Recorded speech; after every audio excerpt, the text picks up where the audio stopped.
Yo le propongo a usted jugar a la ruleta rusa. Seguramente me va a decir que no, a menos que obviamente esté un poco loco o loca. Sin embargo, todos nosotros, todas las personas mayores de 45 años juegan a la ruleta rusa, pero con un arma diferente, ¿sí? El arma no tiene 6 tiros. El revólver no tiene 6 tiros, tiene 4 tiros. Uno de ellos, en el tambor, tiene la bala. O sea, menos posibilidades todavía que si fuera un revólver de 6 tiros. Y sin embargo yo digo, ¿por qué juega usted la ruleta rusa? Le voy a explicar por qué. Toda persona mayor de 45 años de los que viven en la Argentina tiene 1 en 4 posibilidades de morir de cáncer o de contraerlo, quizá después de no morir. ¿Veo que estamos jugando a la ruleta rusa? Bueno, pues bien, si yo le propongo a usted jugar con ese arma, pero sacarle la bala esa que tiene, es una buena idea, ¿no? Ernesto Prieto Garatacós es un investigador cubano, independiente, y hace muchos años que está trabajando en combatir el cáncer. Pero ahora ha incorporado lo que significa el oncoanalytic. ¿Qué es esto? La posibilidad de que usted saque esa bala que es la que convierte ese arma de 4 tiros en un arma absolutamente sin ningún tipo de riesgo. ¿Por qué? Y porque precisamente puede evitar que esa bala, que es el 25%, porque esto es 1 en 4, la posibilidad que tiene, se dispare. ¿Cómo? Sabiendo si va a tener el cáncer o no. Esto es un gran desafío, digamos. Ahora, ¿cómo puedo saberlo yo si lo voy a tener o no? No, las posibilidades de eso radican, en principio, Chichi, el predecir o saber si alguien va a tenerlo ha sido un poco el santo grial de la química clínica. Sí. La dificultad estriba en que los marcadores tumorales han probado ser burdos e ineficaces a la hora de una detección ultra temprana del cáncer. Sí. Si bien sirven para monitorear una enfermedad, como el PSA en la próstata o el de mama, sí, fallan en hacer una predicción realmente ultra temprana en el estadio en que es fácilmente solucionable el problema por una simple y mínimamente invasiva operación o alguna otra técnica. La cuestión es que es mucho más complejo de lo que pensábamos hace 40 o 50 años atrás, porque resulta es que si yo quiero hacer un marcador en particular, marcador de mama, hacerlo mucho más sensible, de manera que me alerte antes, lo vuelvo mucho menos específico. Lo que tengo con esto es un montón de falsos positivos. Sí. Si hago al revés, lo hago mucho más específico, tengo muchas enfermedades que pasan sin detectarse, o sea, pierde sensibilidad. Así que este balance entre la sensibilidad y la especificidad no es solucionable. Oncoanalytic es nuestra técnica, se basa en un algoritmo matemático que incorpora no uno, sino 20 y tantos marcadores inespecíficos o específicos de la carcinogénesis y algunos otros accesorios y los integra en una fórmula específica matemática que lo que da es un score y la posibilidad de evaluar longitudinalmente lo que nosotros llamamos el estatus carcinogénico, sí, que son aquella constelación de factores que conduciría eventualmente al cáncer. Bueno, ahora vamos a traducirlo al español, si no te importa. No, por favor. Vamos a traducirlo al español. A ver, vamos a suponer, yo tengo antecedentes con parientes con cáncer, ¿sí? Directos, cercanos o indirectos. Esto es un elemento que yo puedo decir, a ver, puedo llegar a tener, puedo ir a verte a vos y decir, ¿me podés decir si voy a tener cáncer o no? Claro, la cuestión es... Esto sería un factor hereditario, ¿sí? Sí. Pero digo, ¿sale eso en los marcadores? Sí, de hecho sí. La cuestión es que hay una engañifa acá. La cuestión es, todavía no sabemos exactamente a qué genes se refiere la gente cuando dice es genético. De hecho, ya más de una década determinado, concluido el proyecto del genoma humano, sí, no tenemos tal cosa. No hay, ciertamente hay unos ciertos genes llamados oncogenes o protooncogenes o genes relacionados directa o indirectamente con la carcinogénesis, pero no hay nada sobre lo cual podamos poner el dedo. Lo que sí hay son un montón de factores bien descritos que hacen a cómo se manifiesta el genoma. Básicamente se conocen como modificadores epigenéticos y eso se puede heredar, pero no necesariamente es genético. Yo heredo, por ejemplo, las costumbres de mis padres, heredo cierta dieta local. Se sabe, por ejemplo, digamos, no alcanza la genética. No, para nada. De hecho, o sea, la genética no me alcanza. Absolutamente. Yo puedo tener genes aparentemente no hereditarios de cáncer y sin embargo poder llegar a tenerlo. Sí, y lo contrario, existe algún grado de activación. Puedo tenerlo y puedo... Absolutamente. Sí. Ahora bien, ¿cuál es la diferencia entonces con este sistema? Este sistema que, a ver, primero tengo que vivir con miedo o no? No, es precisamente lo contrario. Es lo contrario. Claro, acá no cabe ninguna duda, Chiche, en la comunidad médica y académica internacional científica, que ciertas herramientas, si pudiéramos encontrar la herramienta de detección temprana sumamente eficaz, podríamos resolver el problema. El Papa Nicolau, por ejemplo, cambió el juego. En los países donde no se hace Papa Nicolau hay una enorme mortalidad del cáncer del aparato genital femenino. Bien, no tenemos otra cosa ni remotamente parecida en otros campos. No, el palpar en el cáncer de mama, nada más, pero relativo. Sí, sí. Para el momento en que uno puede palpar un tumor, ya está dentro. Sí, ya es tarde, puede haber una serie de lesiones infracentimétricas que las técnicas actuales, bioquímicas o radiológicas, no captan por una simple cuestión de resolución. En el caso de la tomografía, por ejemplo, o la cuestión de la falta de sensibilidad suficiente, el caso que hablamos de los marcadores tumorales, pero nosotros hemos tomado una vía muy diferente, una vía completamente accesoria a eso para sortear ese obstáculo, por otro lado, insalvable. Ahora, hay muchos falsos positivos, ¿no? Cuando vos me decís falsos positivos. Podría haber. Pero, por ejemplo, hace tiempo, cuando fue el caso de la Presidente con el cáncer de tiroides, que finalmente no tenía, ahí la estadística dice que el 16% de los diagnósticos de cáncer de tiroides son falsos positivos. Claro. Acá llegó a tal punto el falso positivo que la operaron de una enfermedad que no tenía. Ahora digo, con lo cual, evidentemente, eso es un exceso de celo en detectar una cosa que finalmente la Presidenta no tenía tumor en la tiroides. Ahora, ¿en qué se diferencia esto de estos test tempranos? Digo, ¿en qué se diferencia del oncoanalítico? Porque digo, a ver si en una de esas yo voy, vos me decís, bueno, no, vos vas a tener cáncer de tal cosa.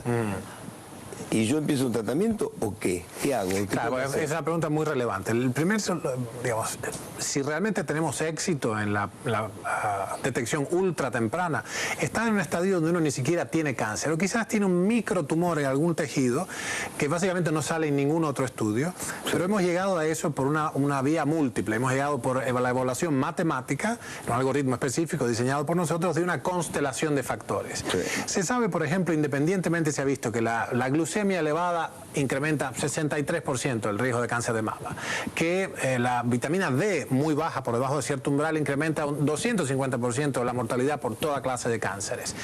Y así, hay una serie de factores, la falta de vitamina C, la falta de selenio, de zinc. O sea, falta C, ahí es un factor de riesgo. Claro. Sobre azúcar es un factor de riesgo. Ciertamente. Si hay anemias, por ejemplo, también, porque la hipoxia es en el fondo lo que induce la carcinogénesis en diferentes tejidos que tienen hipoxia. Básicamente hay una constelación de factores, en nuestra cuenta 36 factores específicos, que por varias herramientas nosotros podemos incorporar al algoritmo y eso nos da un puntaje, pero lo más importante es si la tendencia del estatus carcinogénico va descendiendo, estamos respirando tranquilo, y si va ascendiendo, aún lo interesante de esto es que podemos incorporar muchos marcadores no tumorales, marcadores inespecíficos, pero que hacen a la constelación de factores que producirían el cáncer. Ahora, digamos, si yo voy, que me saca sangre. Claro, es un análisis bioquímico y algunas otras pruebas funcionales, un pequeño análisis de orina también, un cuestionario. La cuestión es que hemos ido es un poco frustrante que habiendo trabajado tantas décadas la comunidad entera en encontrar el marcador, lo que yo he llamado como el santo grial de la química clínica, de pronto hayamos perdido esa batalla simplemente porque no podemos tener un marcador suficientemente sensible para que no nos dé falsos positivos o suficientemente específico para que no deje pasar enfermedades sin diagnosticar. Y nosotros hemos encontrado la solución de esto por la vía de no insistir en el marcador tumoral per se específico, sino en indicadores inespecíficos de la proclividad a la carcinogénesis. Y esas son cosas muy bien documentadas, hay una vasta literatura médica al respecto. ¿Y qué tiene que ver la proclividad? A ver, digamos, ¿cuál serían los elementos?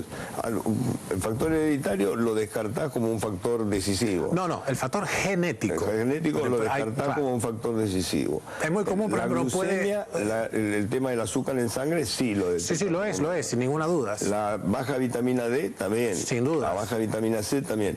¿Y cuáles son los otros? Son otros 36 factores. Creo que no son muchos para recordar. Igual está ampliamente publicado, digamos, con nosotros. Estos 36 factores son los que te darían un parámetro con qué nivel de certidumbre. Superior al 86%, según nuestros cálculos actuales. Si yo paso el test y vos me decís, no veo en los próximos años ninguna posibilidad de que contraiga cáncer, 86% seguro que no lo voy a tener. Sí, la cuestión es... Ahora, vamos a suponer que yo esté en el otro 14%, en el que no lo detectó. O vamos a suponer que lo tengo, ¿sí? Okay. Tengo ese factor que todavía es muy primitivo. Es difícil, es al revés. Yo quiero reformular lo que dije. Es altamente improbable que Oncoanalytic no vea una tumoración existente. Perfecto. O sea, no se va a pasar por alto una enfermedad existente. No se va a pasar por alto, perfecto. Vamos a suponer entonces que sí me da positivo. Ajá. Inespecífico todavía. Algo te va a pasar dentro de 4 o 5 años que tiene que ver con un tumor de estas características. Claro. ¿Y qué empezamos a hacer? Básicamente no tengo nada. Claro, bueno, es una de las cosas relevantes y realmente importantes de Oncoanalytic. Oncoanalytic puede, por una estrategia comprensiva, una estrategia de espectro completo de suplementación y otras medidas que modifican los parámetros, puede mejorar el score, puede mejorar significativamente el estatus carcinogénico y de hecho prevenir que llegue a producirse. O incluso si lo que yo detecto con Oncoanalytic es una... Yo contrato un seguro de cáncer. Puede ser en la forma que uno, claro, exactamente, no formalmente, pero eso es en la práctica lo que uno está haciendo, exactamente. La cuestión es, por supuesto, que Oncoanalytic no puede predecir si uno va a recibir una masiva dosis de radiación o un envenenamiento con carcinogénicos, con carcinógenos o un golpe un trauma físico o infeccioso que va a conducir a una tumoración por algunas vías bien conocidas, ¿no? Pero lo que sí tenemos acá es una herramienta pragmática y sencilla, entendible, repetible. Una de las ventajas de esto es que se puede repetir su análisis longitudinal en vez de transeccional. En vez de una foto simple de hoy, yo puedo ir viendo la tendencia.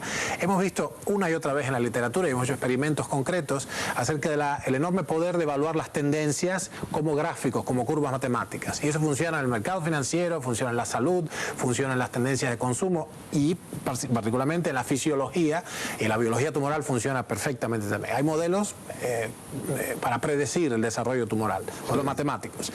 Bueno, la cuestión es si uno va a hacer o no lo que sugiere el análisis que uno debe hacer. Ahí está un problema de la disciplina personal. Pero bueno, por lo menos está la posibilidad. Lo interesante... Yo puedo elegir si hacerlo o no hacerlo. Claramente, sí. Hay mucha gente que incluso teniendo una enfermedad diagnosticada decide no tratarse, ¿no? Lo bueno es que esto es una alarma ultra temprana. Y esto quiere decir que es incluso años antes. La carcinogénesis es un proceso multifactorial y prolongado, eso lo sabemos gracias justamente a las colonoscopías, que vimos que podemos gráficamente ver que los procesos de la formación de un tumor son largos y escalonados. Bueno, si uno interviene en un estadio realmente anterior, en los 2 primeros escalones, perfectamente puede, no solo en el colon, sino en todos los tejidos, los 130 y tantos tumores descritos a la fecha, tipos de cáncer, básicamente podemos poner un freno a la carcinogénesis por vías bien conocidas, replicables, bien comprendidas. No, son bien comprendidas. No. Pasa que lo que ha faltado hasta ahora es la integración. Una vez más, Chiche, en todas las cosas que hacemos nosotros, ninguno de los factores, nosotros tenemos algunas patentes sobre protocolos y sobre algoritmos y sobre ciertos indicadores de propietario, pero en Estados Unidos, pero ninguna de estas cosas, ni las cosas que sirven para frenar la carcinogénesis, son patentables mayormente. Porque son, digamos, la farmacopea básicamente, común. Claro, que o su patente ya expiró o simplemente son cuestiones que son drogas mágicas, las más mínimas, específicas, elaboradas, digo, son simples elementos. Si me falta la vitamina, a lo mejor me tenés que dar vitamina. Básicamente, o el uso de obviamente. O el uso de la metformina, por ejemplo, que es un medicamento perfectamente conocido de todos los días. La metformina es una droga muy interesante, viene de una planta que se llama Gallega officinalis y se empezó a usar hace más de una década para tratar la diabetes tipo 2, o sea, la falta de sensibilidad a la insulina. Y qué sorpresa nos llevamos cuando los diabéticos, que tienen mucho más riesgo de cáncer, ya bien documentado, que usaban un hipoglucemiante como la metformina, tenían mucho menos cánceres que los que usaban otro tipo de hipoglucemiantes. Así que se ha empezado a usar... Lo que usaban para bajar, digamos, exactamente. La glucemia le servía además para un preventivo. Absolutamente. Eso ha pasado muchas veces. Por ejemplo, el uso de el primer protector gástrico, la cimetidina, para uno proteger su estómago, lo que se hace hoy con el omeprazol. Cuando uno tomaba quimioterapia, resulta resulta que les dieron mucho mejor resultados, independientemente de qué droga médica usaban, porque la cimetidina es en sí misma y por derecho propio un fármaco que protege la inmunidad, es antimitótico, etc. Así que es otra buena sorpresa. Se pueden hacer una serie de modificaciones, unas 40 modificaciones en el estilo de vida, en las sustancias que uno ingiere o no ingiere. Algunas hay que extraerlas y otras hay que incorporarlas, y eso cambia dramáticamente la probabilidad de contraer cáncer. Estamos hablando de probabilidades, con lo cual siempre hay un margen de error, pero es una herramienta tan robusta, repetible y entendible que francamente no creo que vayamos a tener problemas. Ahora, tengo una pregunta, tengo que ir a los auspicios, pero digamos, esto vamos a suponer que a los 45 años una persona lo hace. ¿Lo tiene que repetir a los 50? Yo creo que un poquito más, un poquito más. Ahora me lo vas a contestar, porque digo, o lo tiene que hacer siempre, digo, lo puede hacer cada década, cada 5 años, digo, el tema está bien, hoy me da no, pero mañana me puede dar sí. Claro. Así que vamos a... Me plantea entonces la pregunta si esto hay que repetirlo, digamos, permanentemente, o una vez que uno tiene, bueno, tantos años me cubre esta certidumbre. No, justamente hay una... De hecho, el poder, si bien la información que da un test es sumamente rica, ilustrativa, yo pienso que nuestra data informa que el verdadero poder de Oncoanalytica es el estudio longitudinal, es decir, practicarlo a intervalos regulares. Nosotros pensamos que entre 4 y 6 meses sería el intervalo, o sea, unas 2 o 3 veces por año, y esto entonces plantea justamente esta curva matemática, que si no tengo los suficientes puntos como para armar la curva no puedo leerla, sí. Y además esto es lo único que podría revelar si hay una cosa que hemos llamado coeficiente de alteración sistémica, que es, a veces uno puede no tener nada perceptiblemente mal, pero todo el conjunto de los elementos es mediocre, las mediciones son mediocres. Ahí hemos visto que hay una enorme susceptibilidad. Sí, terrible. Sí. Ahora, esto lo hago ahora. ¿Durante cuántos meses? 4 meses. Y 4 o 6 meses sería bueno hacerlo en intervalos regulares. 2 veces por año. 2 veces por año. O sea que hay que hacerlo seguido entonces. Claro, y aquí echar mano una vez donde uno tenga, digamos, factores. A ver, el primero da bien. El segundo hay que repetir igual, digo, no es que con eso... Sí, claro, es que estas cosas se modifican, todos estos factores, son tantos factores, Chiches, tantos factores, desde la homocisteína... Es muy caro esto. Dependiendo de quién lo vaya a pagar, o sea, esta es la cuestión, pero fíjate, hoy día no creo que sea demasiado barato, sí. Supera los 1.000 pesos con seguridad, pero la cuestión es, si uno lo mira, ya vamos a encontrar la manera de cambiar esto.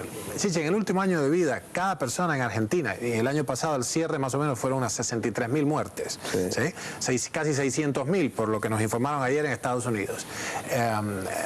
Bueno, en el último año de vida se gastan $80.000 en ese paciente. Estamos hablando de 63.000 por 80.000, es decir, sacando la cuenta que le hicimos anoche, es más o menos el 1,04 del PBI. Es decir, en Argentina estamos gastando cada año más del 1% del Producto Bruto Interno en cáncer. ¿Quién paga eso? Un gran sanitarista argentino, Ginés González García, que ahora es embajador en Chile, hizo la cuenta que en los últimos 15 días de vida de una persona se gasta el 80% de toda la plata que se gasta en salud en esa persona. Lo gasta para morir, en vez de gastarlo para vivir. Claro. Más tarde o más temprano, digamos, la medicina social, la medicina pública va a tener que hacerse cargo de este tipo de cosas, porque no te garantiza que de alguna manera la inversión se justifique antes y no para morirse. Claro, el problema con esto, Chiche, es quién va a querer tener esa visión de futuro, porque y quién va a asumir el costo político y económico o sea, qué administración es la que va a decir, bueno, instauremos esto a nivel nacional, con la capacidad instalada de la red nacional, para tener esto dentro de 10, 12 años un corte masivo de la incidencia de cáncer. Lo va a disfrutar probablemente la próxima administración. Ahora, yo lo que digo es, si finalmente se logró imponer el Papa Nicolau, se lograron imponer algunos... Bueno, lo del PSA ahora se comprobó que también tiene muchos falsos positivos. Claro, digo, es interesante porque cuando uno lo lee, después el doctor, ¿no? Ese investigador, Ernesto nos dice, no, ahora el PSA no tiene... Es que la verdad, uno hacía el PSA con una seguridad. Hay gente que se operó de próstata por eso. Y resulta que eso es falso positivo. Sí, ese sería el peor de las cuestiones. O sea, yo podría perfectamente vivir sin la próstata. El problema es cuando el PSA que es un burdo marcador, es un mal marcador en el fondo para la carcinogénesis, porque es específico de la próstata como glándula, no de la carcinogénesis, del adenocarcinoma prostático. El problema es que el PSA muchas veces deja pasar en silencio la enfermedad, y uno cuando descubre que tiene 12 o 17 de PSA ya es tarde. Entonces no tiene mucha solución eso. La única solución sería bajar lo que se llama el cut-off point, es decir, bajar el punto donde yo digo, ok, tengo un problema de 5 a 2, pero entonces ahí va a haber un maremoto, un tsunami de falsos positivos. No tiene otra solución. Esta relación que hemos visto entre la especificidad y la sensibilidad no tiene solución, ya la habríamos encontrado. La única solución está en ver un conjunto de marcadores que indiquen... Los 36 marcadores. Absolutamente. O sea, ahora bien, a partir de los 36 aparece el elemento de detección y hay un tratamiento. Sí, ahí uno tiene justamente... El tratamiento da, digamos, vamos a suponer que vos empezás, ¿te modifica después ese corte? Absolutamente. ¿Te modifica? Sí, si es correcto, sí. Si es correcto, sí. Claro, porque yo tengo que ver un resultado. Pues, si... No, claramente. Tiene que ser, esta es una de las cosas más importantes. Hay ciencias como la biogerontología, por ejemplo, que no son tomadas en serio, porque no hay marcadores de la edad biológica. En realidad sí hay, pero son poco conocidos y no se integran adecuadamente. Hay que poder medir. Lo que uno mide tiende a mejorar, decimos en feedback, ¿no? Y la cuestión es que si yo voy a tener un sistema que modifique sustancialmente mis parámetros vitales, tengo que poder saber al mes de haberlo hecho. La persona que hace un Conalytic tiene un tesoro de información, sobre todo longitudinalmente, cuando se acumulan los datos en el tiempo y se crea una curva, y debe acudir un médico con una visión particular para que lo guíe en esta cuestión. O sea, no jugar al doctor. Aquí realmente hay que ponerse en manos capaces y un profesional que entienda estos parámetros en particular y sepa cómo modificarlos farmacológicamente y por el estilo de vida. Hay una teoría de los científicos rusos, no sé cuán popular ya es esa teoría, de que si alguien no se muere de nada antes de determinado momento se va a terminar muriendo de cáncer, ¿sí? Con lo cual es algo como que cáncer tienen todos, o tenemos todos, y que de alguna manera se puede llegar a declarar o no declarar, salvo que uno muera de otra cosa antes. Quiero que me confirmes eso y si esta es la manera de evitarlo. ¿Puede ser? Vamos a hacer un pequeño corte y ya volvemos.